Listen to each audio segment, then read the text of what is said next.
would claim, she had never seen snow.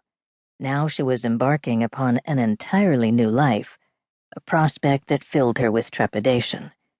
She knew also, however, that she would have a rare chance to recreate herself, as had her ancestors migrating westward nearly a century earlier.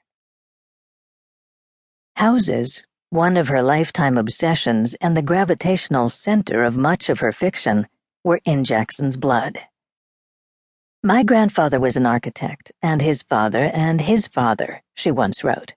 One of them built houses only for millionaires in California, and that was where the family wealth came from, and one of them was certain that houses could be made to stand on the sand dunes of San Francisco, and that was where the family wealth went."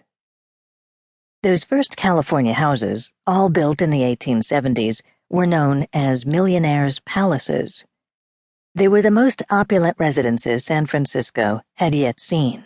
One was built of local redwood painted white to look like marble, while another featured a private art gallery.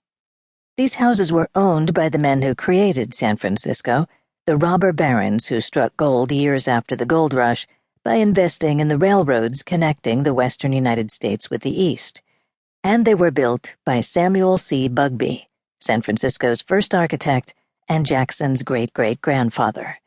Nearly a century later, she would turn to them for inspiration when she needed a model for the haunted house in her most famous novel. When gold was first discovered at Sutter's Mill back in 1848, San Francisco, still in its infancy, was barely settled. New arrivals lived in canvas tents, poor shelter from the rainy weather. The city's first buildings were made from ships run aground in the harbor. In 1849, the population was estimated at 2,000 men and almost no women. David Doughty Colton was among those who arrived that year, hoping to work in mining. Charles Crocker, who came out west a year later, would make his fortune in the dry goods business. Leland Stanford joined his brothers in their Sacramento grocery in 1852. By the early 1860s, Crocker and Stanford, along with Mark Hopkins and Collins Huntington, were major investors in the new Transcontinental Railroad. Colton served as their lawyer.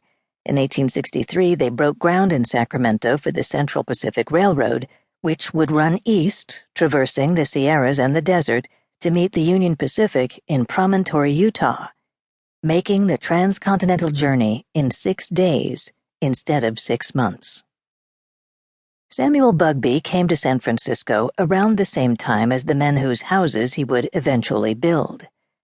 Born in New Brunswick in 1812, he married Abby Stevenson of Maine in 1836, with whom he had 3 sons, Sumner, John Stevenson, and Charles. The Bugbees spent the early years of their marriage in New England, their great-great-granddaughter's later home, and the setting for much of her fiction. But before long, the gold rush drew Samuel out west. He probably came to San Francisco in the early 1850s, his wife and sons joining him within a decade. The flourishing city counted around 35,000 residents in 1852, a nearly 20-fold increase in just 3 years. By 1870, a year after the Transcontinental Railroad was completed, its population had exploded again to more than 500,000. All those new residents needed houses. Samuel C. Bugbee and Son, Charles, the youngest, had joined his father in business, was the first architectural practice in San Francisco. Sumner, the eldest, also trained as an architect and worked briefly with the firm.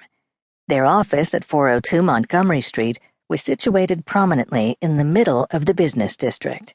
Among Bugbee and Son's creations were the California Theater, completed in 1869, Mills Hall at Oakland's Mills College, 1871, Wade Opera House, 1876, and the Golden Gate Park Conservatory, 1879. Middle son John Stevenson, who would be Jackson's great-grandfather, was the only male Bugbee not affiliated with the firm. A graduate of Harvard Law School, he practiced law in San Francisco and eventually spent nearly a decade in Alaska as a Superior Court judge. His wife, Annie Maxwell Greene of Massachusetts, traced her lineage to the Revolutionary War general Nathaniel Greene.